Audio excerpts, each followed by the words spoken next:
Ready?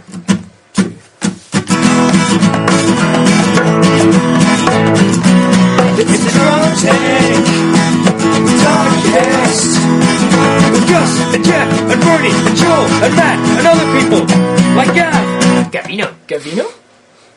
It's the Drunk Tank Podcast. Drunk Tank Podcast. There's something about acoustic, songs that just touches the heart. Oh, I wanted to throw my panties. I did throw my panties. Nice. I think everyone who listens to the Drunk Tank has a guitar. Like, there's no, there's no trombone players, there's no piano players, the violin guy. It's like going through college. Or maybe I just really like the acoustic guitar and I just throw all those other ones away. How many? So you like every time a guy with a recorder sends one in, you throw it away. Yeah, fucking delete. Gus does throw his panties every time. Hey-o. Hey, it's a podcast. This is number 35. Who knew we would last this long? Of how many? I just want to say I got in a lot of trouble from now till the last time I was here because I wanted to talk about Zombieland, and I was like, I'm not sure if I should talk about Zombieland. And Gus was like, yeah, go for it. And needless to say, I got a lot of hate. Why? Mails. People Why? were like, you spoiled it for me. Ah, fuck I hate you. him. Fuck And him. I feel genuinely bad No. about that. By the time you No, talked about so- it, that movie had been out like 3 weeks. I feel, It's true. I feel So, fuck genuinely 'em. bad about it. So, I mean, that said, I'm never going to talk about And you Zombieland also said again. you were going to talk about Zombieland. They can I'm pause. not going to talk about Zombieland. Joel, I think you're Wait. missing the point But of the emails. I will. I am going to talk about Modern Combat 2, though. He's never Modern gonna talk Combat about 2. What's Modern Combat 2? It's the sister game to Modern Warfare. Oh, sorry, Modern Warfare. Combat and Warfare 2. I think last night, like 10 times in a row, my wife asked me, what's the name of this game again? Oh, What's really? the name of this game again? I had to give her the fucking box. I was like, here, just hold on to this. Anytime you're going to ask me the question, look at the box. Why is that important to her? What the name of the game? I don't is? know. I have no idea. What is the name of the game?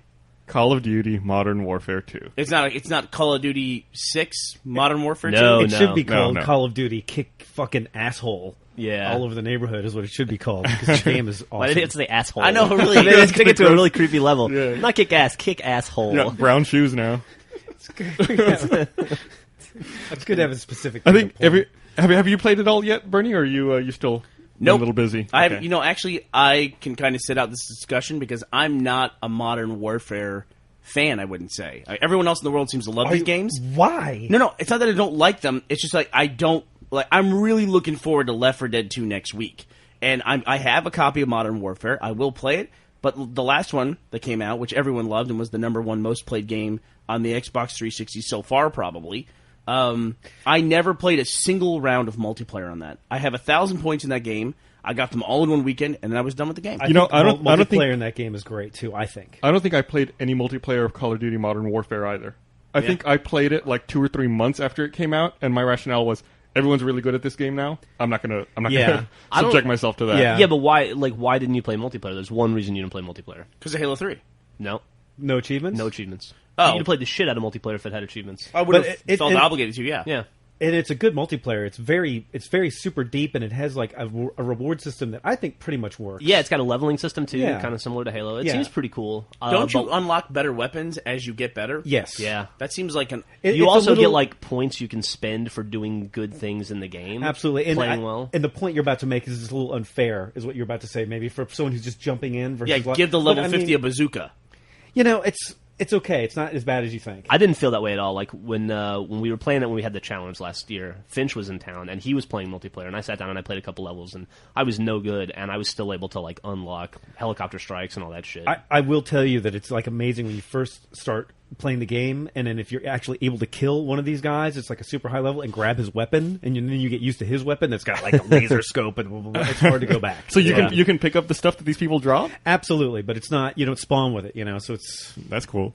That is cool. Why would you need to spawn? Once you have the weapon, you kill it's, everyone. it's one of those things where you have to play it, and you'll understand it after you Yeah, play it. I think I'm going to play Modern Warfare 2 multiplayer, though, now Can I- that it's out. Can I ask you a question about that? Seeing a potential flaw in that system, can you pick up your dead teammates' weapons? Yes, you can. Because while I don't spawn with it, I spawn right next to it. and that's you got one. something Yeah. I feel like. I don't know if there's I feel friendly like- fire in that game. or Yeah, not. there might not be friendly fire. That's what it is. It's not friendly fire. You're absolutely right. Not friendly fire. I see. Yeah. So that there shouldn't be. I don't think. Yeah, I think there should be friendly fire. I think that's an People- important part of any game. I don't like needs to the be a term setting. friendly fire. There's nothing friendly about it. But you should be allowed to boot anybody the first time they kill you. that makes sense. I agree. Maybe not with a grenade. Maybe you get a pass with a grenade. What's your favorite video game that's not a Halo franchise? You mean a shooter game? Because I'm assuming that's what you Yeah. mean. Probably Grawl. I like those games a lot. More than Left 4 Dead? No. Well, I don't consider Left 4 Dead to be in that category. Like, he just asked me, my brain went immediately to Grawl. I think, really? he was thinking like military. I was thinking style. the alternative I just to thought you Modern meant Warfare. FPSs in general. But Left 4 Dead 2 is right up there with Halo for me. That Left 4 Dead series is awesome. Yeah, it is. Is there co-op functionality in Modern Warfare? Modern Warfare 2. Yeah. Yes. There is? Yeah. See, I feel like that's There's- another leap forward. There's not the single player campaign, but they have those. I can't think of what they're called off the top of my head, but they have those missions. You Oh, can the special do. ops? Special ops missions. Those are co-op. Oh, I haven't done those yet. I haven't so done I'm them not yet. Yeah, and So- there's achievements for all of them. Let me ask a really simple question then to all of you. Does it live up to the hype? I'm the least far out of everybody in this room next to you. Doesn't I matter. guess. Does it live up to the hype so far? To me, it absolutely lives up to the hype. Really? Yeah, I'm going to say something that's going to be weird, though, is that I'm not all the way through the game. I'm like 80% of the way through the game. And so without knowing the ending, I think the first one was maybe just a smidge better, but they're still both phenomenal games. I think it's a good game. I don't think it's necessarily better than the last one. I think the last one was, I don't know, kind of groundbreaking in a way, Right. and then this one, it's just, you can only innovate so much beyond that, it seems like. They did- That last game was so close to perfect. They tried to They had tried to up the shit value Yeah. in this game, Absolutely. and you get a little desensitized to it. But it's still, Absolutely. But it's still fucking, tremendous. fucking great game. And it's gorgeous, and it's fun, and it's really fucking cool, and super stressful. It also playing that seems, game. from the outside, it seems very story-driven. Like, people want to know, did you get to this part? Have you gotten to this part yet? Yeah, it feels more story-driven than the last one to me. I can't tell you anything that happened in the last game. I remember there was a Ferris wheel. I remember there was a nuclear bomb that went off. I can't recall anything from the campaign, but I'll tell you what I can remember.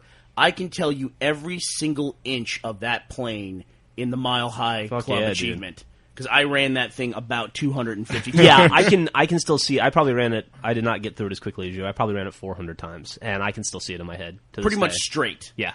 Because 2 days. a run was about a minute and a half, if you were lucky. Oh god. Wasn't the goal to do it in a minute? The goal is to do it in 2 minutes. No, it was a minute, wasn't it? We'll look it up. 55 seconds or something like that. Yeah. This game is the only game that I play minutes. where it's like I play it on. I go through the game on one setting, like an easier setting, and then I will go back and I will play it on harder settings. This is the only game that I do it on, and it's like a game where you're playing it on the easy settings, and in the back of your mind, you're like, "Oh man, when I have to play this level, Yeah, it's going to be a nightmare." I'm playing it on regular right now, and there's some parts where I'm like, fuck, I keep dying and dying. Like, I cannot imagine playing this part on a harder difficulty. I think that Yeah. this might be why I'm not as into the game as I was the first one. Because when on the first one, Bernie and I had to play it on veteran first time through, so it was truly challenging, and you got really invested in how well you played, and you paid the utmost attention because you had to give it 100% of your attention all the time. And because I'm doing videos for Achievement Hunter and I'm playing it on Recruit right now, so there's no challenge really, and I think that takes me out of it a bit. Yeah, So I think it might be a better game than it feels like for me right now playing it on Recruit. I was watching you blow through some of that stuff on Recruit that was like making me so mad last night. Yeah, I was right. like, God, it's so easy now. But even then, I do have moments in Recruit where I get stuck. Like on that breach thing where you watch me try like 8 times. Yeah, sadly, Recruit. it took you the same number of tries to get through the Did breach it? thing as it did me on the harder difficulty. Yeah. Jeff, I know what you mean, though, because last time I played it, we were doing that race to get all the achievements, and there was a massive incentive. Like, Right. I could have won, and if I'd have won, I theoretically would have gotten something from you for winning. And then, likewise for you, you were playing, and you knew that if you won, you would get something from me, and then if you lost, you wouldn't have to give up anything. You knew that going into it. I didn't have that luxury that you did Right. in that achievement. Because we're now, 2 years now? Anniversary of Gosh, that? when did that game come out? Yeah, it was 2 years ago. 2 years Has it ago. already been 2 years? What was the? Oh, who The can bet was remember? the bet was whoever Not it's the not. bet. Let's What- not. What was the? Let's the not- bet was whoever let's would not rehash finish the game this first and again. get all the achievements first would then tell the other person you have to do an achievement that Right, I but have. what was that achievement? Specifically, I chose Dead Rising's 7-Day Survivor achievement, which Jeff at any point in I the have last 2 I years have an out for Jeff. A lot of 7 days have passed since the last 2 years. I have an out for Jeff. What's that? Like, I heard the story about Dead Rising being responsible, the game being responsible for overclocking the processor on 360s and killing 360s. rumor, total rumor. But I don't know. Don't use the word overclocking. It's not overclocking. I'm sorry, not over. What is the term? It just Listen, I don't want to do Fries this. it. I don't want to get into the thing where I defend myself because that just makes Bernie mad, and I have to sit in this room with him for the rest of the day, and he's going to be pissy with me all goddamn day, and he'll yell at me about some dumb shit that has nothing to do with me. So I'd rather just move on and talk about something else. Do you remember when you won the Can You Get 10,000 Points in a Week bet? I won it in 3 days. You won it in 3 days. How many days did I pay you? Like 3 days. Yeah. It's pretty fast. It's $1,000, by the way. Yeah, thank you for that. And in 2 years, you have been able to get a goddamn video game achievement. You know what I did with that $1,000? I have no idea. Have you played Dead Rising at all since then in the last 2 years? Yeah. I went back and played it this year. You could turn that into a video, cool. maybe. Yeah, maybe. Can we put like a high-pitched filter on his voice just for the rest of the podcast? Can we do that? How does that feel to not fulfill a bet? Just like, I'm not going to do it. I seriously, I don't want to do it. I don't want to get into it with you because I don't feel like I didn't fulfill the bet. I feel like the bet changed on me. You know, the good news is that his wife defends him and says, "Oh, he shouldn't have to do it." I think. Like that's going to sway me in any way whatsoever. To be fair, my wife does not defend me very often. So. She's not usually on my side. That is true. That is true. So I feel like when she is, it's deserved. I heard that your kid threatened your wife with physical violence the other day. She did. No, it wouldn't stand up in court. Millie she's smart. She just turned 4, and she's starting to get to that creepy age. Like you can see this picture she made me last night, which is Daddy and the Ghosts, which is kind of scary if you look at it. I'll take a picture of that for the link dump. And then she just turned 4, and she wanted to watch a movie the other day, and Griffin said, no, we're going to go grocery shopping. Wait, she drew that? Yeah, Millie drew it last night. And Daddy and the Ghosts. That's actually a little disturbing. It's pretty scary, right? But not as scary as this story. The other day, Griffin, Millie said, "Mom, I want to watch a movie. I want to watch, I think, Totoro or some shit." And Griffin said, No, we're going to go to the grocery store. You can watch the movie later, maybe, if you're a good girl. And Millie said, "Mommy, it would be sad if you broke your nose." And Griffin said, "Excuse me?" And she goes, "I'm saying it would hurt really bad if you broke your nose. It would be sad." And Griffin goes, "Are you threatening me?" And Millie goes, "You'd have to get a new nose, and that would hurt." Wow. She did like a mafia-style fucking shakedown on my wife. Did she get to watch your movie? No. And she's going to be a pit boss when she grows up. Yeah. No kidding. Boy, you got a lot of nice things around here, Mommy. Be ashamed if something got broken. Yeah. That's awesome. Yeah, so I don't know where she got that from, but I mean, she watches The Godfather a lot. Aside from that. Between you and me, I'd let her watch the movie. She sleeps in your house, you know what I I mean? know, dude. And she doesn't sleep as much as us, too. Like, Yeah. I always wake up at like 5 in the morning and Millie's just laying next to me, and I have like, what the fuck? Oh. You start locking So, your door. If she wanted to be dangerous, I could wake up with a knife in my fucking stomach for all I know. Or with a horse's head next Yeah. to you in the bed. Or the cat's head. She'd be like, "I told you to buy me the dress." So. It's scary. It's definitely scary. I'll bet you'll let me watch the movie now, Daddy. You know what I always want to suggest to somebody? We just passed Halloween, and on my neighborhood, there's girls that it's a set of quadruplets. You know, and I always thought if I had little girls, Girls, not like hot teenage. no, I mean like 4 or 5. Oh, like, okay, cool. Like your daughter. For Halloween, I would have to make them dress up like the Shining Girls, especially if I had twins. I would just have to do that. That would be one awesome. year. God, how creepy would that be? Yeah, that'd be fucking really creepy. But if there's 3 of them, and how would...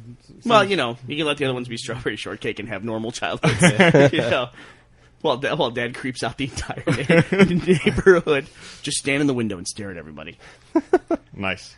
So, did you see that EA laying off some people? 1,500 people, dude. Yeah. That's fucking really sad. That's pretty major. It's a shitty time of year to be laid off, too, I would wager. I didn't even think about that, too. Yeah. That's fucking horrible. I feel like they reported their quarter like a week or 2 weeks before that. For some reason, I want to think that. And they were like, "Don't worry, Wall Street. Next quarter, we're guiding up, and our profit margins are going to be increased." Well, supposedly one I don't know. of the reasons they had to lay off 1,500 people was because they bought some casual game company, and they needed to free up some cash.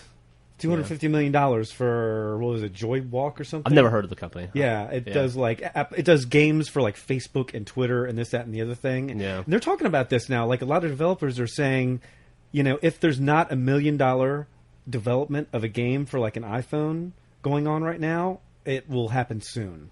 Like, really? That's where we're going, I think. I would think we got to be getting close. I mean, we have Assassin's Creed for the iPhone at this point.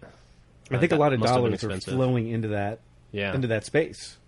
There's a lot of cool stuff on the iPhone now. Civilization's on there, SimCity's on there, and they're very robust games. Yeah. I don't feel like I'm missing anything. Oregon Trail's on there. No kidding. Is it really? Or is it really? Yeah, it's like a. Shit. My wife will get that. It's like a fucking 70 megabyte download. Now get Maybe it. bigger. Yeah, it's pretty serious. It's good too. I played it. Wow. I got to Oregon. Nice, dude. I made it. Congratulations. My son died on the way. Did he get cholera? I think an eagle picked him up and flew off with him or something. You know, is that the lamest reward for any game of all time? You're in Oregon. You made it. Congratulations. You ran out of land. There's now water in front of you. You can't walk anymore. Which is too bad because you're in Oregon. Enjoy our bland food and ugly women. This is one of the things we talk about. My wife's a beautiful lady, but she's from Oregon. But when we went on our first commercial shoot with the White and Kennedy guys, this was like 3 years ago, Gus, or so, maybe longer. 3 or 4 years ago. They're based in Portland. They're based in Portland, and like in the coolest building I've ever seen in my entire life. But we were chatting with them about Portland because I'd spent a lot of time there because of family stuff. And I asked them how they liked living in Portland. And they said, "Well, it's a bring your own girlfriend kind of state." That's the only thing I'm going to say about that. Really? They go, "Really? That bad, huh?" And he goes, "Yeah, there's not a looker there." So Nice. if you want to have a good time in Oregon, you got to import. It's like getting to a party at 3 in the AM, after it's already peaked. And if you're a female listening to this podcast from Oregon, Prove us wrong. Which is highly unlikely. Nudes. I was going to say there's probably a reason why we don't post a lot of pictures of this podcast being made. There's not a bunch of good-looking dudes in this room in Austin either. But one thing about Joel, though, I want to point out is that Joel is secretly a financial wizard. I don't think many people know that about Joel. Kind of like a savant in a way. Yes. Like Rain Man. Like incapable of normal everyday tasks and interactions. But if you put like a copy of Money magazine in front of him, fucking Yes, magazine. If it doesn't have power, that's always a There you plus, go. you know? But he knows when EA reported their quarter, and he keeps up with all of that. Yet I can't get my computer to boot up in the morning. In fact, if Joel and I could get together, we could actually... be the dumbest person ever. We could create a pretty decent financial team because I'm very good at predicting when shit's about to fall apart, and he's very good at predicting when we've reached the bottom and we're about to start coming back up. That's true. Like, I'm good at storm clouds are coming, and he's great at, oh, everything's fine. Turn around. Joel's also good at telling you what stocks you should have bought 9 months ago. That's true. That is true. I will called say it this. on the day. Joel is the you king were of there. that. I called it on the day. I said it again and again and again. I will forever remember that walk back from Chinatown. I will definitely say this. I remember, dude. I was like, why don't you put your money in it then? And you're like, I can't do it. I just can't do it. I can't pull the trigger. It's gone up 600%? Yeah. I will say that the second we moved our 401k into a new plan and we all had to pick new 401k shit, I just went to Joel and I said, I just handed him a piece of paper and I said, what? Just check off. No, you lied. I went to Joel and did that. Then you were like, that's a good idea. I did it too. And we both did it. And he was like, you want this. That's all you want. And, okay. It's really doubled. lucky with the timing. It's doubled since March. It's doubled since March. Yeah. Thank you, Joel. Yay. Well, God, mutual fund doubling. Well, I mean, the major indices have Sure. been up huge. So Whatever indices means. Absolutely. I'm right there with you. I love the indice. You know, when you make a 401k plan, we actually have to pick 25 plans that then we can choose from, and then all our future employees will get to choose from as well. Future employees. Is EA hiring yet? So I picked 13 of them, and I left 12 slots open and said, Joel, anything else you want in here, basically, because I know nobody else gives a shit. Yeah. So Joel got to pick the last half of our plans, basically. I pick on names that rhyme or come close to rhyming. So. I would think you would pick names that sound like boner. I did that too. If I could sexually manipulate it in some way, I'd do that. That's why we used to play WoW on Bone Chewer, because it was like the most... It's like the funniest thing. It's 1 R away from being the funniest server ever.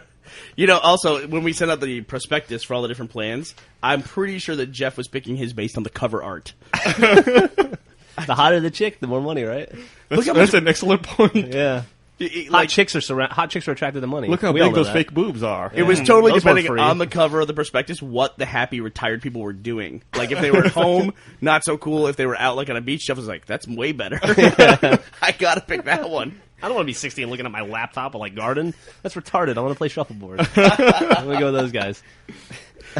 Hey, speaking of EA, we only talked about half of that story. In addition to laying off 1,500 people, they slashed their release schedule in half next year. I'm glad you brought it back around. I was hoping we would talk about that. Yeah, that's just the crazy thing to me is that they're going to go from releasing 50 to 60 titles next year to 30.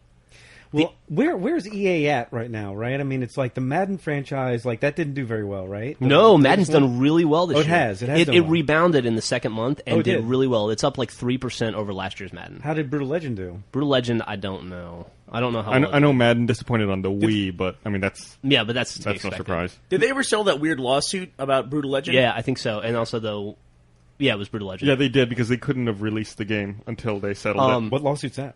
Oh, it was a weird thing where like Activision and EA were fighting over Brutal Legend, who had to take it, and then it turned out to be an awesome game. I don't really understand what happened. I think what happened was, you remember Activision when Activision acquired Blizzard last year. You know, they acquired several companies at the same time, and one of the company and after they acquired all these companies, they looked at the projects they were working on, and then there were certain projects that they cut off. Like Ghostbusters was one. Yeah. Brutal Legend was another, and there were just a bunch of titles. Wet was another one of them. I think 50 Cent might have been one. Yeah, too. Blood on the Sand was another one, and they just cut them, and so other publishers had to pick them up. But I think Brutal Legend was like the one exception amongst all of them. I think they cut it, but there was like some confusion about whether or not someone else could release the game. It's weird too because Ghostbusters and Brutal Legend were great games.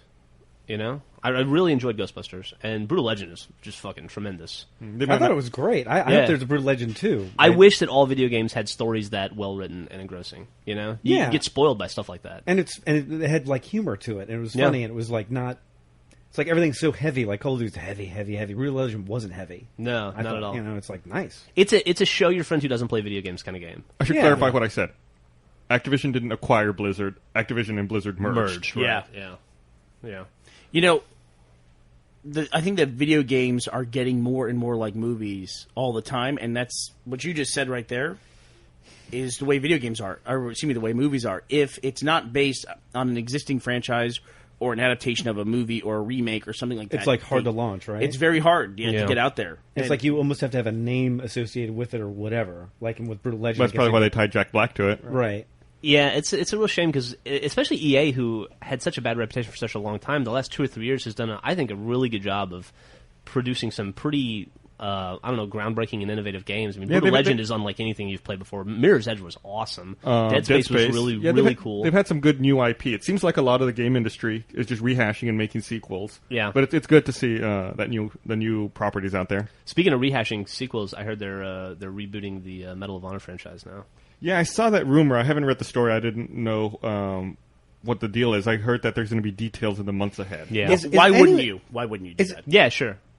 Is anyone else tired of shooting Nazis? Nope. I never get told. It's like the one group of people it's like Nazis and zombies are like the two times you can shoot people and it's okay. It's true. It's true. That's why World at War had Nazi zombies and it was perfect. It was like the Venn diagram of killing. Of acceptable killing. Yeah, you know that Left 4 Dead 2 commercial that we made? It's really amazing how the ratings boards don't consider zombies to be people. And you can show much more violent things on a TV commercial because everyone just recognizes that's a zombie. Mm-hmm. And you even choose ones that look more zombie-ish so people won't mistake it for a person. And then it's okay to hit them with the baseball bat. Boy, that is always a tricky thing because it seems like on every single commercial project, it seems like there's a different set of rules from the ESRB regarding what you can show and what you can't show. Yeah, they have a set of rules for every scenario. And then when you do sports games, you have to bring in players' associations and stuff. Yep. It's fucking ridiculous. I can't remember if we talked about this, but that email... I think we have. Did we? Well, we probably talked we talked about making a shirt out of it on the podcast, I think. The best rule to me is how you cannot have a gun barrel pointed directly at the screen or at at someone who's looking at your advertisement. But getting back to the EA thing yet again, you were saying that you thought Madden underperformed. Well, it actually did pretty well. And then this year's FIFA is the fastest selling sports game of all time. Well, that's a global franchise, right? But EA, like, what's his name? John Reticello or Recitello? I'm not sure. Yeah, the CIO of or the CEO of EA pretty much threw Wii under the bus and blamed Nintendo for all their lackluster sales. They said that isn't everything associated with the Wii they said going? that every multi-platform title fails on the Wii essentially. And that there's no real market there. It seems like it's just a different crowd. They like he basically it is a different crowd, but he basically said they bet on the wrong console during that quarter or during that year, and it just buried him. Wow, it's crazy. Yeah. Well, Peter Moore's over there too. He's in charge of EA Sports. EA Sports, Yeah. He left Xbox after the whole Red Ring thing kind of came to a head, and they recognized it was going to be $1 billion loss to fix all that. then he was off to EA, and now EA's doing that kind of stuff. It's kind of like the industry in general is kind of I bet Peter Moore doesn't wear a lot of tank tops these days. I just want to show off his Halo tattoo to all the EA employees. Oh yeah, that's probably true. That's probably true. Was that real? Did he really get that tattoo? Real, I'm pretty sure. This is going to date me a little bit, but every time I see EA in writing, Electronic Arts, I don't think of it in my head as being EA. I think of it as being EOA. Because the original logo for EA was an E that was square, and then the A was a pyramid, but between them they had a sphere. And I looked at that all the time when I was a kid, like when I played Dr. J versus Larry Bird. That was a great game. And I just got in my head that that company was EOA. And I thought maybe the O came from in the middle of electronic. And that's where they pulled it out. I pulled it up just to prove that was the original logo. Yeah, I remember that logo. So, to this day, I'm like, that company is so misbranded in my head, I still think of them as EOA. It was probably a good move to get rid of that circle. Yeah, why did no they have kidding. that? I don't know why they had it. I guess they thought it looked cool. And they needed to space out the E and the A so that you could see all of Electronic Arts to make it the same size or something. It was probably something they could actually render in 2-bit graphics back then. It was. Probably had to lay off a couple dudes for getting rid of that O. They laid off the sphere. That was their first cut. No, they laid off the curve department. After Dr. J89 didn't sell so well, they had to do some layoffs, and Sphere made the cut. Did you see also that Star Trek Online has a ship date now? Does it really? Yeah. When is it? February 2nd, 2010. Or for the nerd-inclined, Stardate 63554.5. I was going to ask him what Stardate that would be. Guess who's going to be playing Star Trek Online? Who? Me. Are you? Yeah, well, my wife is a huge Trekkie, and she's into MMOs. She loves WoW, and so we had a conversation a while back about how I was explaining to her how obviously she and I are going to play the Old Republic together, because why wouldn't you play the Old Republic? And she goes, I don't care about Star Wars. Is there a Star Trek one? And I was like, yeah, of course. Oh, fuck, yes, there's a Star Trek one. So now we'll be playing that. Well, don't you guys think that Star Trek lends itself better to MMO than Star Wars does? I don't know. We'll see. I definitely think it does. I mean... Why? It's exploration and talking to people and being bored for long periods of time. Large block text bubbles that you have to read. Yeah, and there's even like low classes of people that just get killed all the time, so it's acceptable. It's all about diplomacy. Yeah, just don't roll a character with a red shirt. Yeah, no kidding. Then you'll be okay. What does anyone know what timeline does this fucking Star Trek Online take place in? Dude, I don't know. What does that mean? Like, does it take place in the reboot timeline or the normal timeline? And if it takes place in the normal timeline, like where in the universe or when in the universe does it take place? That's a really good question. There's a lot of... That is a really good question. Like, are we going to be playing Nemesis or are we going to be playing, I want to serve in Wrath of Captain Khan? Janeway. You know how I date all of the Star Trek timeline is on the letter of Enterprise that they're currently on. Because to me, Star Trek started with whenever they built the first Enterprise, and then they've blown up, 6 of them now, and they're on to F at this point? Yeah. So that to me is that's how you date the Star Trek franchise. You think they'd quit giving him fucking ships?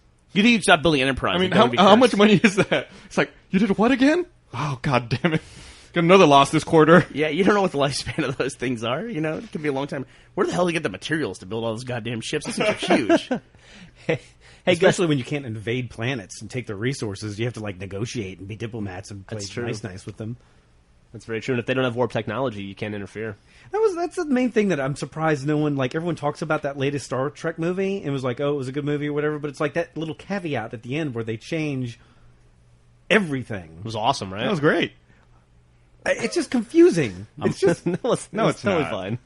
I don't know. Well, it's like you said. It's like, what timeline is the game going to take place? It's just so muddled now, and it's just, I don't know. It just seems like the biggest... I found it. The game takes place 30 years after the events in Star Trek Nemesis. The game starts in 2409. That doesn't help me a bit. What is Star Trek Nemesis? Nemesis was the last, Frakes movie, right? It was the one where the Romulans were trying to make, the Picard clone, and... It was the one where Data died, right?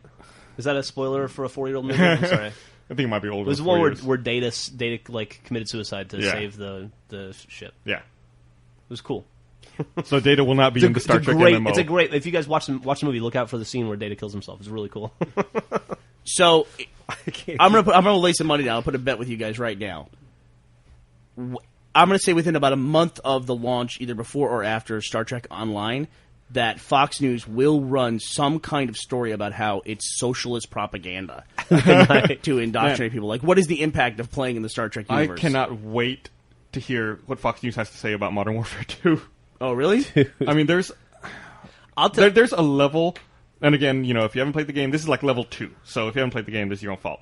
There's a level where you walk into an airport and start mowing down all the passengers who are waiting to get on planes. No way, really? You kill every civilian in the airport. Your mission is to kill every civilian in there.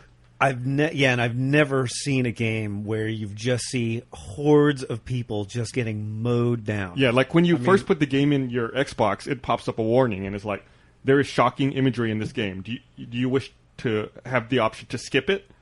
And then you can either say, I won't be offended, or yes, please skip it. And they even say this will not affect your achievement progress. Here's the question: did you guys start mowing down? I didn't fire my gun at all. Oh, yeah, I was looking for people who were like hiding or hurt. And no, dude. Oh, yeah. You took those guys out, huh? Oh, yeah. I walked very sadly. I tried to stand in the way of people that were hobbling around so that the guys couldn't see them. See, I tried to defend the people. I imagined being in that security line, and I was playing a mini game in my head where I was like, which of these people would have taken the longest in the security line? And those are the people I was going after. Okay, that makes sense. I was like, now. you still have your shoes on. You think you can take that bottle of water through the metal detector? What's wrong with you? Okay, it makes total sense now. In addition to the Bernie's Fox News comment, I think the thing that we'll definitely see is 2 months after Star Trek comes out, it'll follow the path of all non-WoW MMOs. 2 months after it comes out, they'll announce they have 1 million subscribers, and that's awesome. And then in another 2 months, they'll shut down 90% of the servers. It seems to be that's like the move, right? Yeah, the move. I think it seems like when the game launches, everyone's always afraid that they're not going to have enough capacity to serve the players, right? And then they end up having too much. Yeah, it's sad. Yeah, I mean it's better to have more crowded servers than to have totally empty servers where no one's playing. I totally agree. Yeah, absolutely. Nothing worse than being in WoW, walking around and seeing nobody. Hey, Gus, did you get your PS3 Netflix disc yet? Yeah, I did. I haven't put it in my... Oh, you did get it? Yeah, I got it on Friday. I haven't put it in my PlayStation yet, though. That's pretty cool that you got it that quickly, though. Yeah. I just started to read reviews about it I think around Friday. And not very good. Oh, really? Yeah. I heard that it was very similar to the Roku interface. I don't know. I saw a video of the interface. It did look like the Roku. It looked like a little more elegant than the Roku interface, but the complaints were all just that it's really slow. Super slow off the disc. Well, that sucks. Oh, I guess that makes sense. That's a shame. Did you see, Jeff, that the new wireless adapter for the Xbox 360 also came out? The N adapter? Yeah. Yeah. I'm excited. I don't have an N network at home. I don't have an N network, but it makes me want to get an N network now. Can I? You and I live about 3 blocks from each other. Can we just... We'll see if we can hook that up. Yeah. I'll put it up on top of a tree. Thanks. What's interesting to me is that it looks like it's black. Yeah, it does look like it's black. It's also got 2 antennas. And if it's black, that's very cool because they have stopped making black accessories, and I wish they would make them because the white ones stand out. There's now a red console for Resident Evil 5. There's a green console. Now this is the Modern Warfare black and gray console. I guess the white one would work okay there, but the black memory card works better with every other console, even like the green Halo 3 one. Sure. Than the white one just kind of sticking out there like a buck tooth or something like that.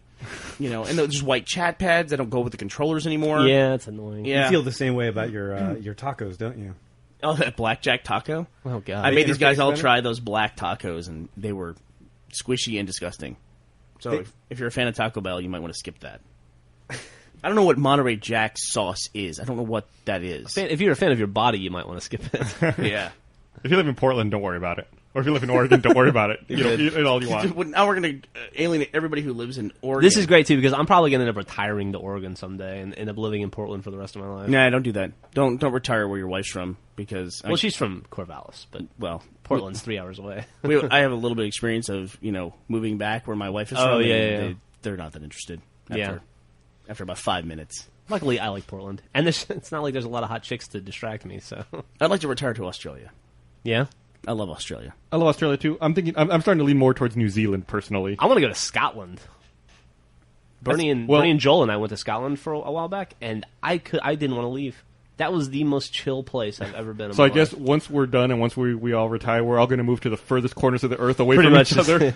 Yeah. We're going to see how many oceans we can put between us. Scatter. We'll shut the doors and then scatter to the winds. We're like, there's only 3 continents between me and Jeff. How can I get a 4th in there? Jeff likes those rainy environments, man. It was rainy and cold or whatever, but dude, it was just like the entire city basically existed to drink and facilitate drinking.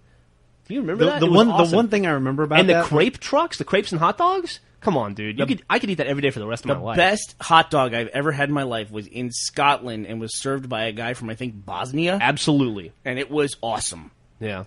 Is that code for something? Yeah, No, not the code for anything. Wasn't Slobodan Milosevic or anything, was it? It was.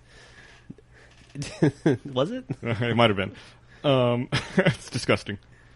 I've always wanted to try that kebab truck that's like over here at like 7th and Trinity, a few blocks away from our office. You should do it, dude. I've never gotten around to it. I'm afraid of it because it's across the street from that homeless shelter. I want to try the hamburger truck that's like 5 blocks down that sells Chesse burgers. I went there once, but they weren't open. They misspelled cheese, CHESSE. Oh, you know what? That reminds me. A couple it's a different podcasts kind of ago, I was making fun of somebody misspelling calendar on the raid.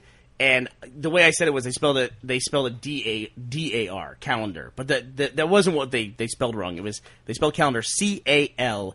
They didn't put the E in the middle. Right. Yeah. And so I sucked you guys in some kind of weird grammatical Because we'd all seen it. Yeah. So everyone knew what you were talking about, but everyone who was listening who hadn't seen it on the raid, of course, thought that we were all idiots. Right. And we didn't know how to spell calendar. Right. Which is probably, I mean, we did.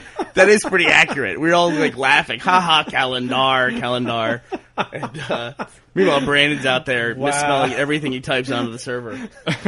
You didn't out him in the last podcast, but you outed him this time. Fucking Brandon. You know, the two people I know that graduated from UT the most recently are Jack and Brandon, and they are both borderline retarded when it comes to grammar and spelling. It's really funny because, we'll be walking down the street and Jack will be talking and making grammatical mistakes, and then under his breath I can hear Jeff correcting him. Like Jeff doesn't even say it out loud, but it's like under his breath.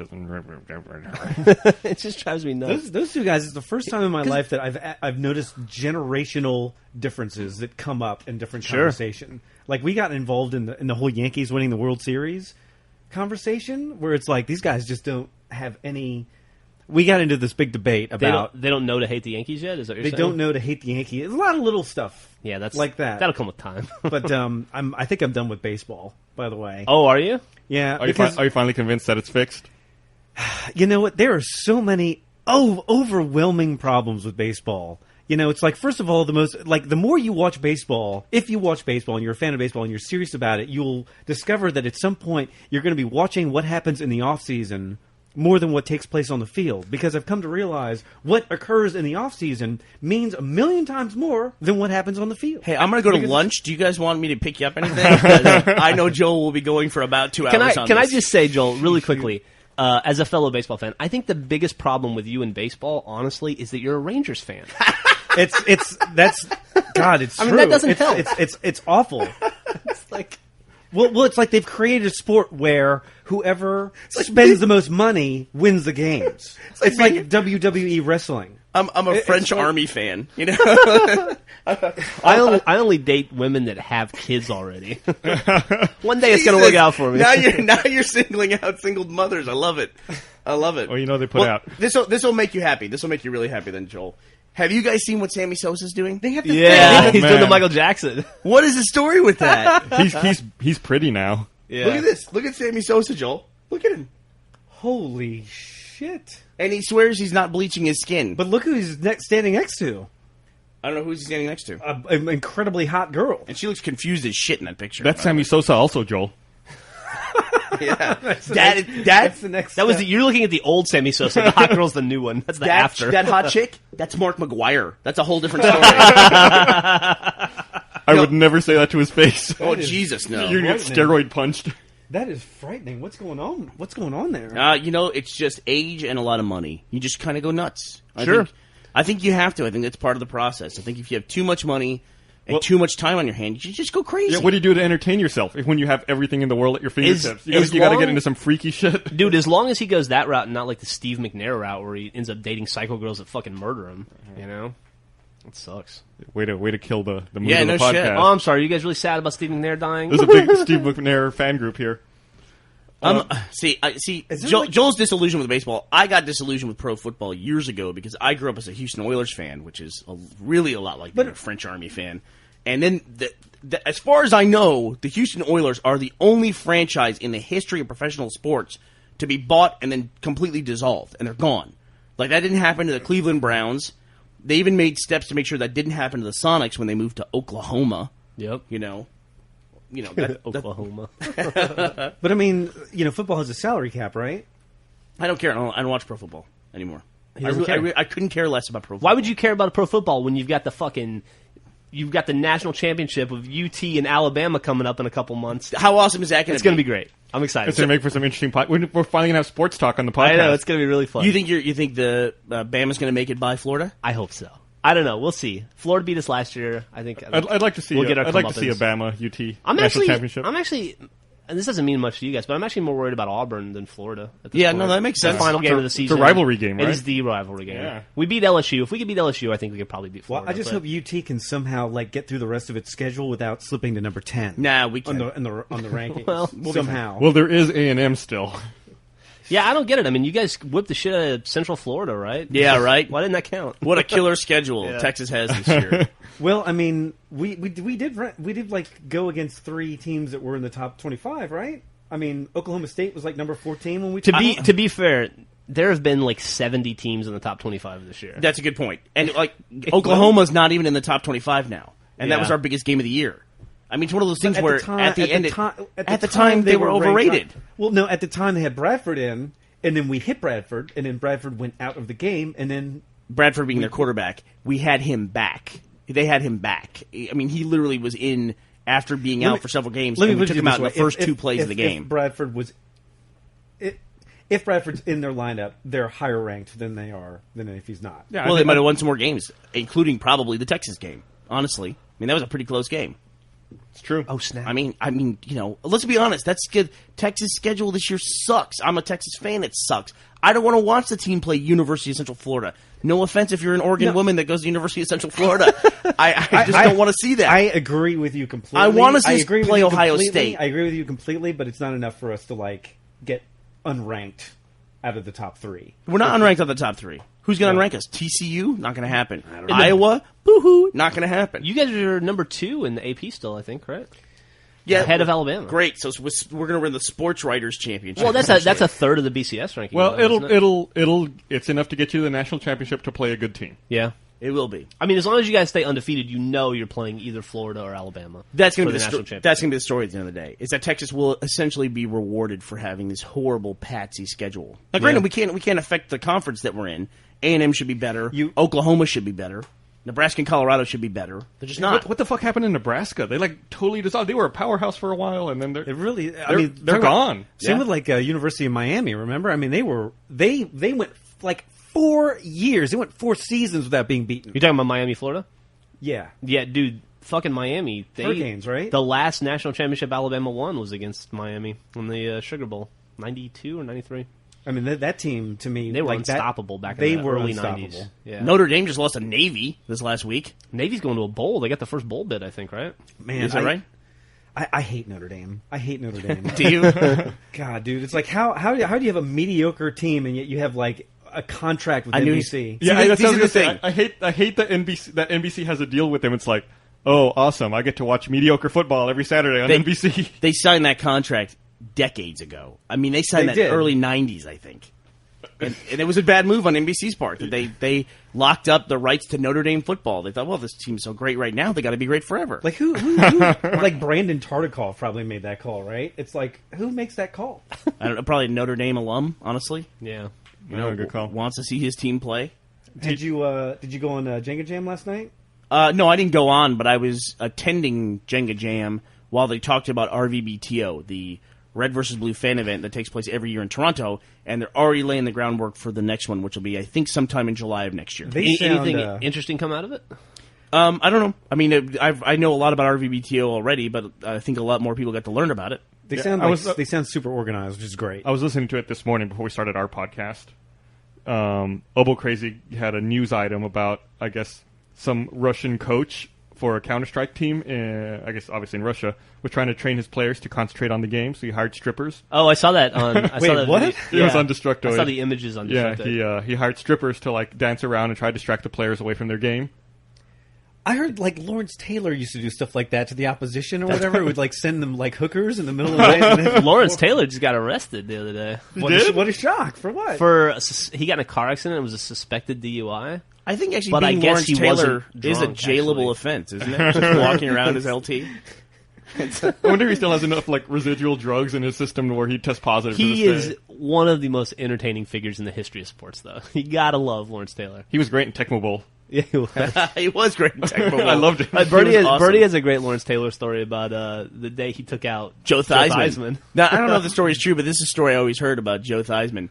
It was probably the most horrific injury I don't of like to modern think about sports. it. I remember watching it when it happened. It must have been when they just invented replay and were using it on a regular basis or multi-camera angles.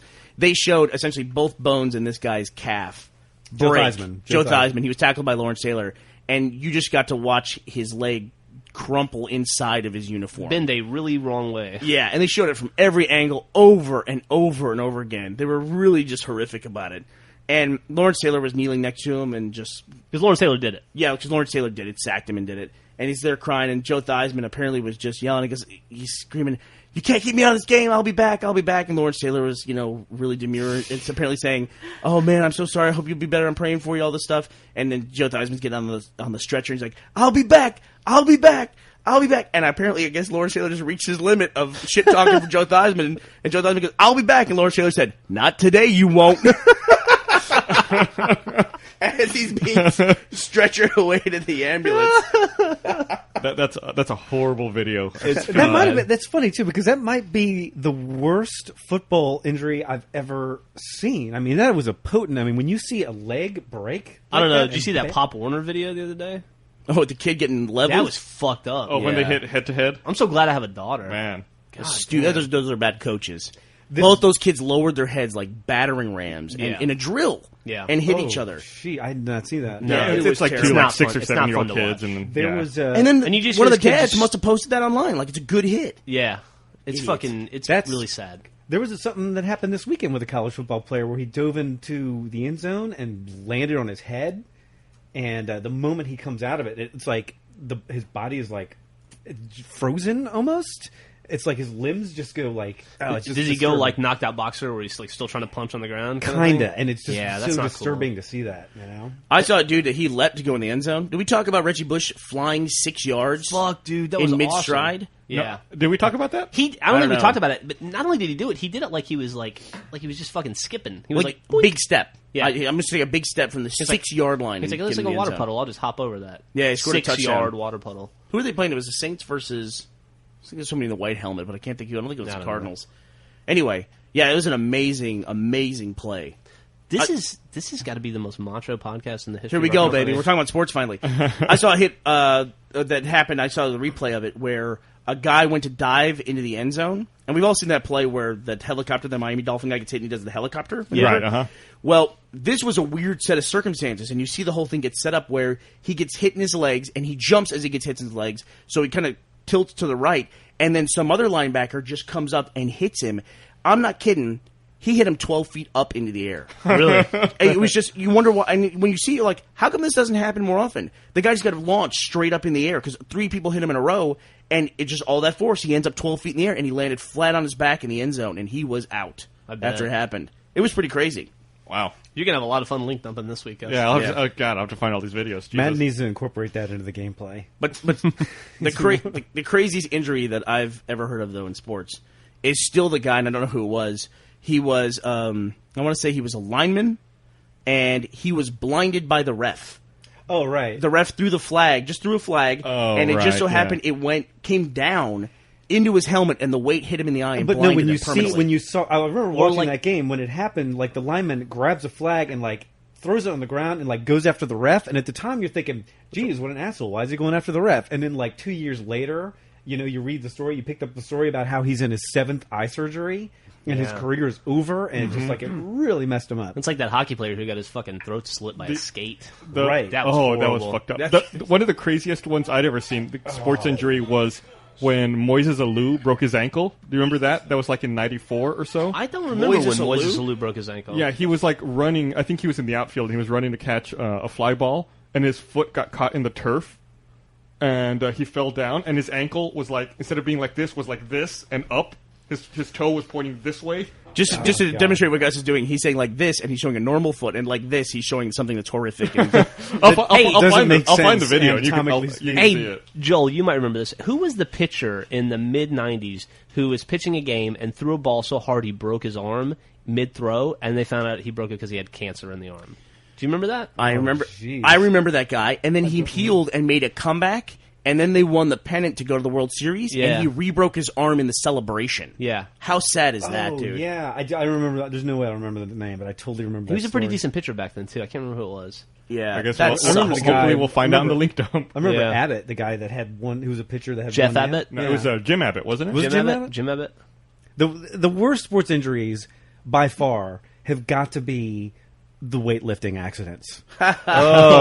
Those, like, when you see weightlifting accidents, those are always the worst. Like, seeing arms bend backwards and, like, those are the worst. You know what's really odd about this, too, is that class of injury is just horrifying and you want to look away. Skateboarding accidents, always funny. Yeah. It doesn't matter what they do. It's always nut shots, right? Yeah. Or they break their arm and you're like, dumbass. It doesn't matter. Well, it's because you're like, if you jump off a roof on a skateboard, you deserve to break something. And I'm a skater, and I still agree with that. Like, you stand on a skateboard, you recognize that what you're about to do is stupid, and when you do something stupid, you just have to deal with the consequences. It's one of those moments where you look back, where all of a sudden you, like, dissolve yourself from the human race, and it's like, what are these people are putting themselves on a board with wheels and then trying to jump off a 20... Before I was 25, I had 3 concussions from skateboarding. And it's like, I never once felt like I got robbed or it was a bad deal. I knew it. I did all that stuff, too, as a kid. I was like a freestyle bike guy or whatever, and this is ridiculous. Like, I was sponsored. I've broken all. You can't break a toe, but I fractured all of my toes. What? I broke a growth plate in my arm. I did so much damage to myself. It was unbelievable. Was this back when the bikes had one big wheel and one little wheel? Was that the kind of bike you had? It's true. I had a really long It was mustache. sponsored to have a cute curly mustache. Speaking and of we'd rescue the girls from the railroad. fucked up injuries like that, my cousin used to be really into motocross, and he would do a lot of amateur motocross racing. And this is one of the worst. I didn't see it, but one of the worst breaks I've ever heard of. He broke the bridge of his foot. Right here. What? Yeah, he broke the top of his foot across, like, you can't see it, but I'm motioning about 3 inches up from the toes, just like right across the top. Snapped it in half. How fucked up is that? It's sad. You know, we were talking about this the other day, and Jeff didn't know. Did you guys know that I was in a diving accident? No, I didn't know. I didn't know. You told me the story. I heard you tell it the other day. I'd never heard it before, though. Diving accident? Well, who was it that was in here? It was Brandon. Yeah. Brandon sent me a link to. It was just like any video you see online. Don't link this. Do not link this. And it was just guys like jumping off a seawall into the water. And it's just a normal day. And then one dude slips and he falls about 30 feet on the cement on his face and dies. And it's like the video you never see online. You always see the guys like, oh, you know, and it's like, you okay? He's like, yeah, that was fucked up. You're like, how the hell did that guy live? This is a guy who did not. Yeah. I'm sorry, I'm a little confused. A diver who... No. Kids jumping off a wall. He was diving off a seawall, and had to clear like a sidewalk below them. He did not clear the sidewalk. And it was, so he died. And I can't look at stuff like that or even watch any kind of like cliff diving, like where a girl jumps off and gets knocked out or hurts her butt or something like that. Because I was in a diving accident. It's like when I look back on it, I just cringe with horror at how close I came to dying. Because we were at a party, I was 17, I was in high school, I was drunk, and we were at one of these subdivisions that had like a man-made lake in the middle, and we all jumped in the water, and then I jumped out, and then a bunch more people jumped in, like this is where the party's going now, is down in the water, and so I went to jump back in, but everybody was where I jumped before. So I went to jump to the left, and I don't know why. I mean, I'm just, I guess, a more cautious person. I remember thinking somewhere in the back of my head, don't dive in because you don't know what you're diving into. I jumped in, and I landed on an 8-foot wide drainage pipe that was like an inch under the water. Everybody said it looked like I bounced off the water, and I broke my leg doing it because I jumped down about 3 or 4 feet. But that sucks. You know, when you go to make that last step off the stair and you realize there's no other step. Imagine doing that from 6 feet high. Did you cry? No, I was like, what the fuck happened? That sucks. And I broke my left leg, and I kind of knew something was fucked up. I thought I had sprained it. I actually drove a standard, like a clutch car home that day. And believe it or not, the constant pressure of the clutch on my foot actually felt better. But the next day I woke up and my leg was huge and I couldn't move my foot. And so. It's amazing anyone survives, the age of like 11 to 19. It's crazy. Yeah. Similarly, we found out when Bernie was telling me this, it reminded me when I got stationed when I was in the Army, when I was 18, I got stationed at Fort Hood. which is just about an hour north of Austin, hour and a half north of Austin. I took the bunk. Like, I got assigned the room of a guy who 3 weeks later had died in a diving accident like that, like in Belton Lake, which is up in, about an hour and a half from here. And, like, I moved into some dead guy's room. It was really weird and creepy. I remember being in the Boy Scouts, like at summer camp or whatever, and, like, while I was there, there was this lake that everyone would go to, and sure enough, some guy dived in, and it's like 4 feet of water, dived in, hit his head. Dove. Thank you so much, Jeff. You're always there for me.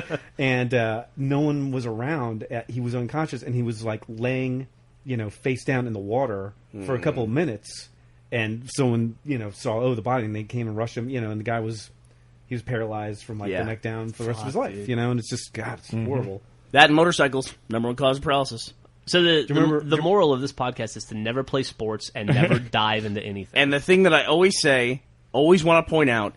Never, ever, ever light yourself on fire. Safety first, kids. I see so many videos of kids doing dopey things where they're going to light their arm on fire or they're going to blow fire. You're going to die. You're going to burn to death. I'm going to combine both your stories about fire and about you moving into the dead guy's room. The room I moved into when I first got to college was the room.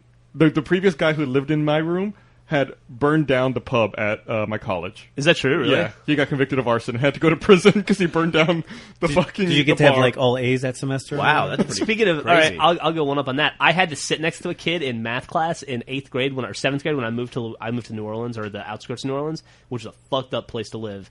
Sketchy dudes. And the kid I sat next to had just gotten out of juvie after being expelled from the school that he burned down. I had to sit next to this kid. It's fucking terrifying. The kid, there was someone who sat 2 seats behind me in my 9th grade history class who went to prison 3 years later for murdering someone. What? Wow. He was a big dude. I was like, The lighting yourself on fire thing is something that's really close to home for me too, because I have a history of almost lighting myself on fire and looking back across the years going, oh my god, I can't believe how close I came to dying there. Didn't your mom bust you making napalm once? That's what I was about to say. I was about 14, and when my friend down the street, our generation, like discovering the internet, for our generation, Yes. It was discovering the Anarchist Cookbook. The Anarchist, pretty much, right. Yeah. That's why you got online. Like now, you kids get online to download porn. We got online to download the Anarchist Cookbook, which was a text file of all these crazy things you could make with household products. And my friend down the street had an Atari 400 computer, or maybe it was an Atari 800, with a 300 baud modem. You would transfer a picture in about 20 minutes. Nice. A 100K picture if such a thing existed. And we got the Anarchist Cookbook, and it was how you can make napalm with, I don't want to say it, but because I wouldn't, don't attempt to do this. I'm going to do a quick disclaimer if this is okay.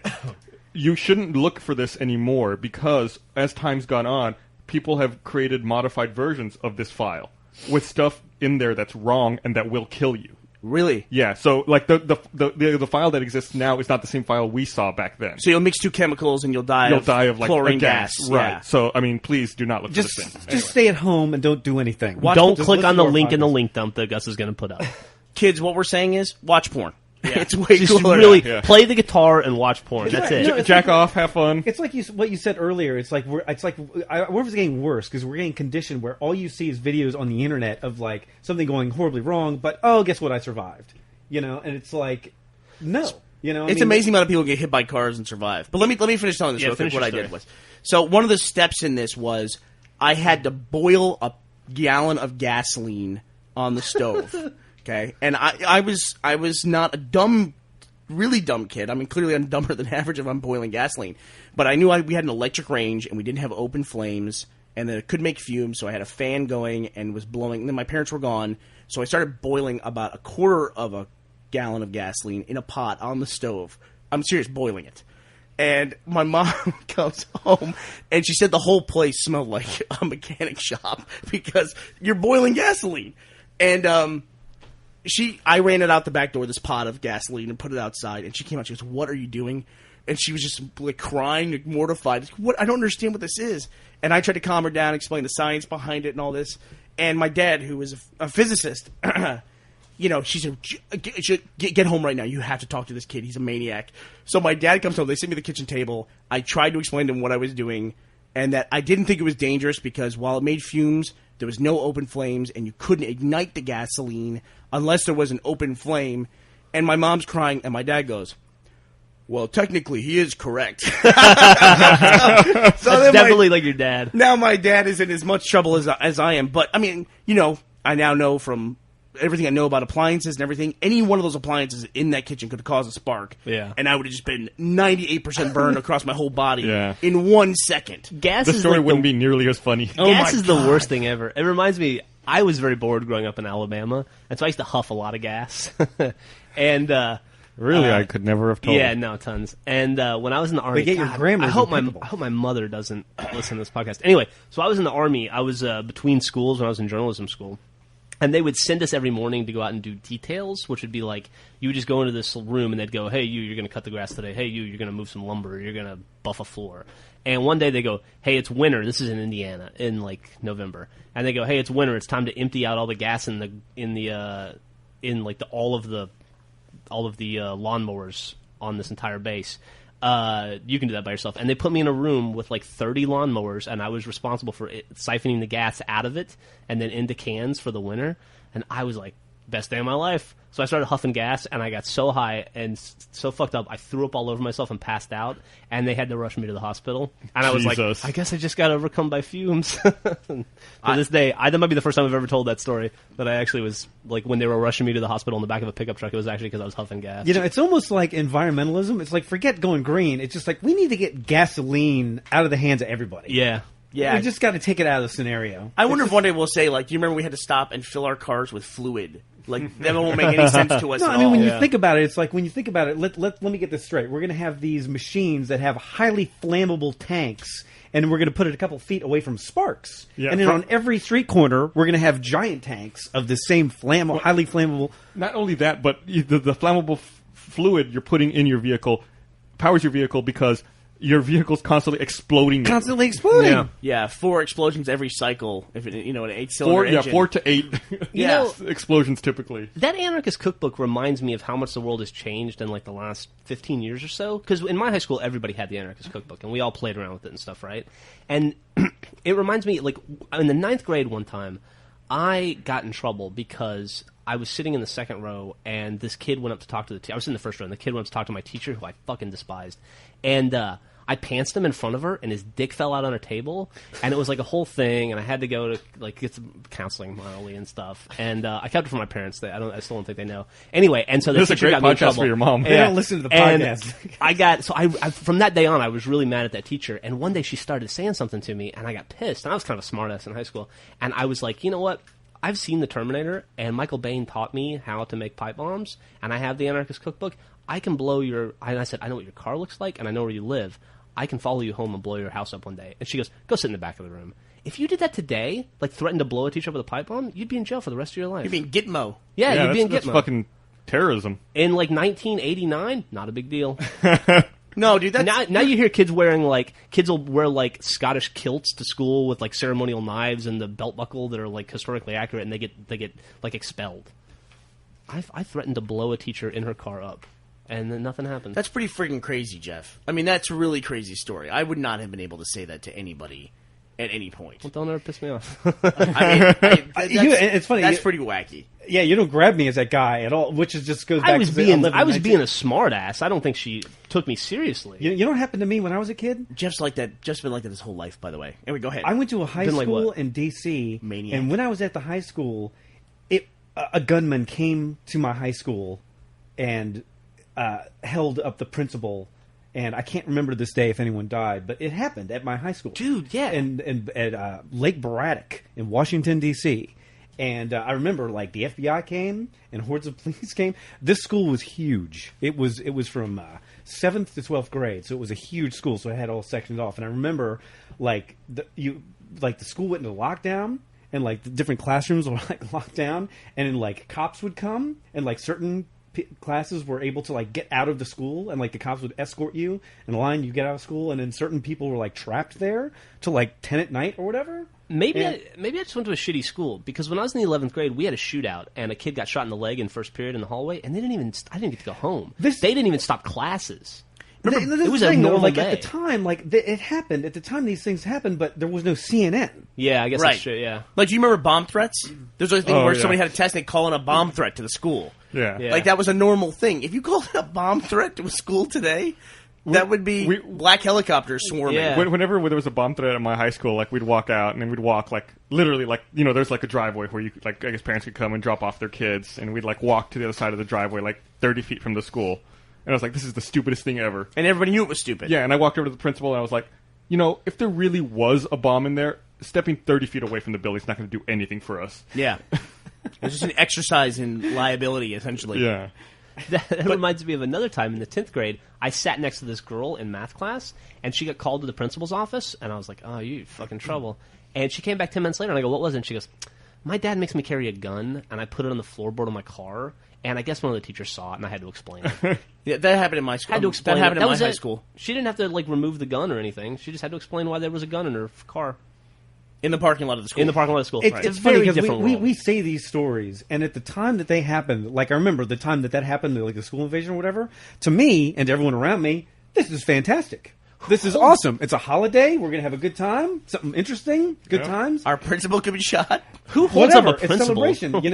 Whatever. Who That's cares? where the big bucks are. It's all good times, right? But now you guys are parents, yeah. and now you got to go through the same cycle again, except for the other side. Yeah, I know. If there was a I'm not gunman at looking my forward kid's to it. school, I would be... Dude, my kid's 4 and she's already threatening to break my wife's nose.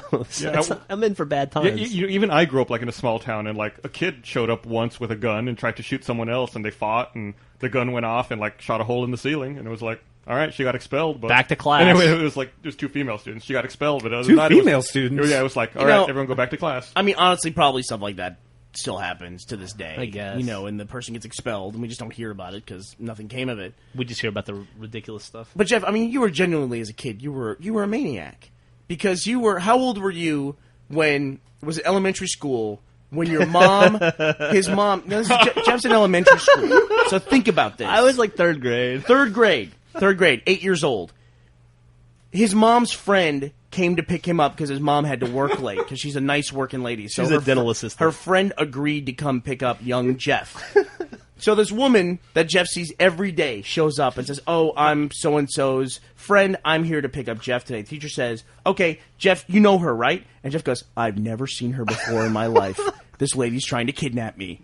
And the friend is like, "Okay, haha, Jeff, come on, really, tell her who I am, that you know me." And Jeff says, "I really don't know. I'm kind of scared by everything that's happening right now."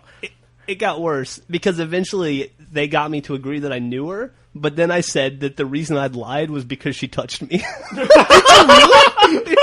God damn, dude. What's wrong with you? Oh my god! Third She's grade. my mom's best friend. Oh my god! So is there an investigation on this lady? I assume. No, I had to admit I've never that heard that part of the story. I had to admit that I made it up. My mom reminded me of the touching part. I didn't remember that. Yeah, Wow, dude, Wow!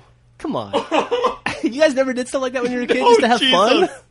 You guys never tried to fuck with adults? No, I never fucked with adults as a kid. Never. Oh, see, I didn't have any respect for adults growing up. I feel like I did, but I never did anything like that. Yeah. God. Dude, that's awesome. Yeah, and now your daughter's the same way. I showed you guys this thing that I found sitting on the counter at a convenience store that was $1. And it was the mug shots. right. It was all the mug shots taken in Austin over the course of the last week, and everybody's name and what they were charged with. And a picture. And like funny little quips about them, and It was a whole thing. It was like 30 pages, right? And we see this online. A good example would be like the Smoking Gun does their weekly mugshot archive that they put up. And to me, that's taking public information and using that for very nefarious purposes, in my opinion, especially if you're making money off of it. Because everyone came here looking at it, wow, this guy was busted for DWI. Wow, look at this girl, public intoxication. I wish I'd have run into her when she was drunk out in public because she's hot. And I said, I have to point out, everyone you're looking at is innocent. Because And they the haven't funny been thing charged is with no anything one, yet. and no one Right. will perceive it that way. No way. And everyone who will read that magazine, People are- everyone who will look at every single one of the people, that's a guilty person. The Instantly guilty. mugshot is the new Scarlet Letter. yeah. And the moment somebody gets busted for something and they take a mugshot, The news agencies can put it up wherever. You can put it on the cover of a magazine, the mugshot, and you look like a criminal. It It's is, public record. It is absolutely true. It's like we're so weirdly culturally conditioned. A couple of years ago, our friend got arrested. I'm not going to say why, but she got arrested. And the next morning, Gus was like, "I'll be back," and he drove up to the town that she got arrested in to get her mugshot, and he did. Yep. I'd never gone about the process before. I was like, just wanted to see what it was like. Yeah, I was like, I want to get a mugshot. Wait. And they were like, do you know what the case number is? I was like, no, I know the person's name. And they're like, all right, sit here. And then I sat down. And then 5 minutes later, they're like, all right, here you go. Why? Did you do that? Why not? Because you just wanted. We just done it because we thought it'd be funny and a funny photo, and we could make fun of her with it. I wanted it to be her employee photo at the place we used to work at. Wow, that is fun. That is funny. The smart thing to do was not to hide what she did or what she was arrested for, but to hide her name. That might have been a better idea. I got your email yesterday regarding Child's Play. What's going on with Child's Play? Oh, we're trying to figure out who's going to go and who wants to go to the charity dinner. Do you want to go? Maybe it depends on what it is. It's in Seattle at December 8th, I think, or thereabouts. Very fun time. Cool. I wore a tux when I went. Nice. Yeah, we tried to wear red and blue tuxes that one year, right? Is that what we did? Yeah, they didn't have actual red and blue tuxes, so we wore tuxes that had red and blue. I don't know, cummerbunds or something. Cummerbunds, yeah. Well, Child's Play is already up to $250,000 this year. No, that's fast. That's a juggernaut That's pretty cool. of help. Let me ask you a question. When I'm reading a blog and it says find out more information after the jump, what the fuck is the jump? It's like where it says continue or there's a read block, more. an ad or something in there. Yeah, sometimes. I think that's come to mean just something entirely different because people will say read about it after the jump, and then the next paragraph has the information. I can answer that if you'd like. Oh, please. The jump is a newspaper term.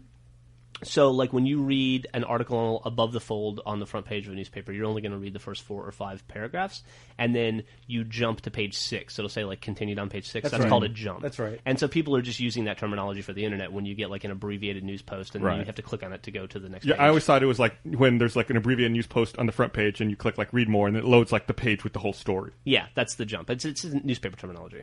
But it seems like a lot of people use it, like how Bernie's saying, how they'll insert an advertisement or something else, and then after the jump means after the ad. But then there won't be an ad sometimes. Right. It's just, maybe I'm seeing an archived version of it. They double space, and then there's the rest of the article. It's like a dramatic pause before you find out that there's going to be a patch for Warcraft. Do you know what the budget for Avatar is, Joel? No, what is it? No, wait, if you had to guess. What did you guess? Knowing that Titanic came out, it was $200 million, most expensive film of all time when it came out. This is 15 years later, whatever. 12 years later. I was going to say 160 million, but now maybe that's low. Oh my god! It's estimated to be $500 million. 500 million.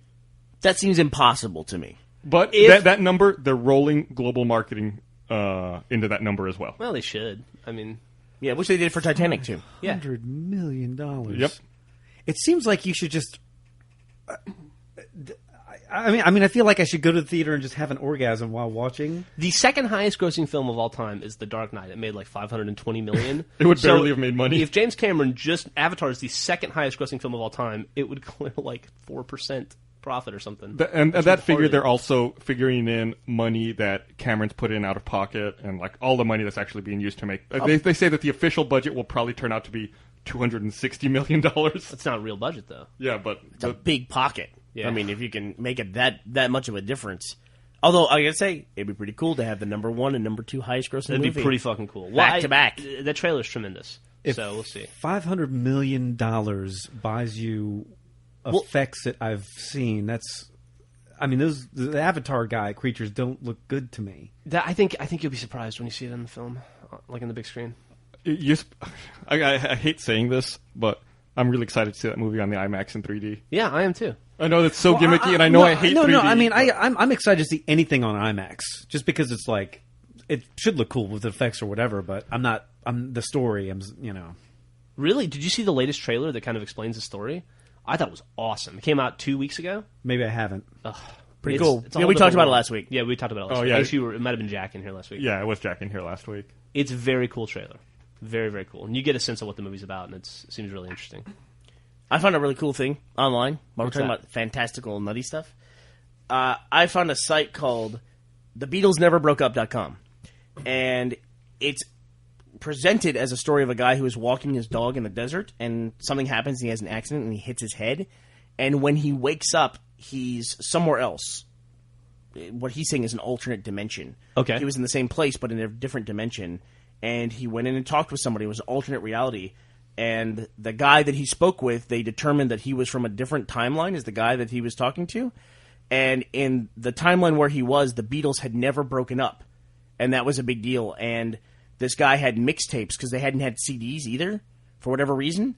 And so he had this mixtape that he had made from recording Beatles songs, and I guess recording them off the radio. And then the guy came back to his own timeline, but had the tape in his hand, and he has new recordings from the Beatles that he has now posted online.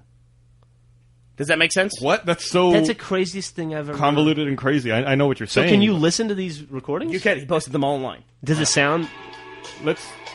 This is from Everyday Chemistry by the Beatles.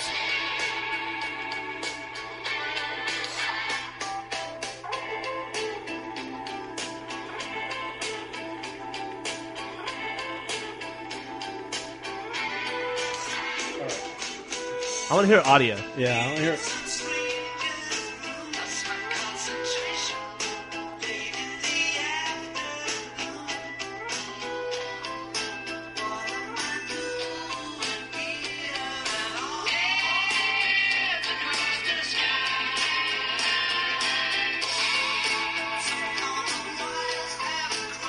Presumably It's from an 80s album. It sounds what you'd think it would sound like, doesn't it? It does sound like what you'd think it would How sound did like. he do that? Nobody knows, really. He was in the desert, and he hit his head.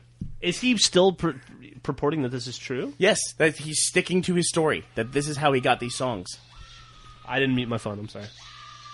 It's my wife. I just thought it was really interesting. That's interesting. That's some John Titor shit right there. Yeah, That's, it's exactly right. yeah, Looks that's like John pretty cool. Titor. You have to send me a link to that, or I'll check the link now. And he's Yeah. got 10 songs that are all linked there from the mixtape that he brought back. Bring anything else back other He than just the he mixtape? had it with him or something. I'll admit the story is really, really, really long, and I just kind of skimmed it and then started listening to the songs. And it was linked from another blog that I got it. So I think I'd heard about that. Seems like a cool idea. That's pretty fucking cool. The best thing about the internet to me is crazy weird crap that is like X-Files crap that comes out of nowhere. That's this crap. This is the best thing about the internet to me. Well, it's just creativity, right? Like it's like you have instant access to the collective creativity of every single person that has a computer, and that's pretty cool. To me, the new entertainment is this is not a story. This is like we're just going to throw this on you and you're going to consume it, and it's like some sort of weird thing. Sure, it's almost like what was the movie about the kids who go into the Star forest? Trek. Kids who go into the forest. Where the wild things are. Blair Witch Project. Blair Witch Project. Oh, thank right. you. Like that, how they presented that for the first. That's got to be the new way to do stuff. You know, those guys are coming back now and talking about, probably because of Paranormal Activity, they're talking about coming back and making a sequel to the Blair Witch. There already was a sequel. The quote-unquote true sequel. But yeah, they didn't. Oh, It was okay. a studio made it. They didn't make it. But that's the thing. You shouldn't tell us you're going to do that. You should just make a weird thing and throw it out. I mean, that was the coolest thing about the Blair Witch Project is that we found it was online before anyone knew that it was a movie, and there was that moment where we didn't really. I mean, obviously it was a movie. That's the thing. If you can get people to buy into the premise before they've actually entered the theater or whatever, you've won. They were seriously promoting it as if it was found footage. Yes, Right. That's the way to do it. That's and they put it out there. They leaked it out there, and like we watched it 3 or 4 times, you and I, Gus, before we knew for sure that it was a movie, and it was awesome. Yeah, and I bet like It was 10 times scarier because of that. I bet, right? And I bet it was like to me that sort of event is unequaled. Yeah, But maybe I'm wrong. To me, when I'm on that level and I'm watching something in that way, I can't think of anything that competes with it.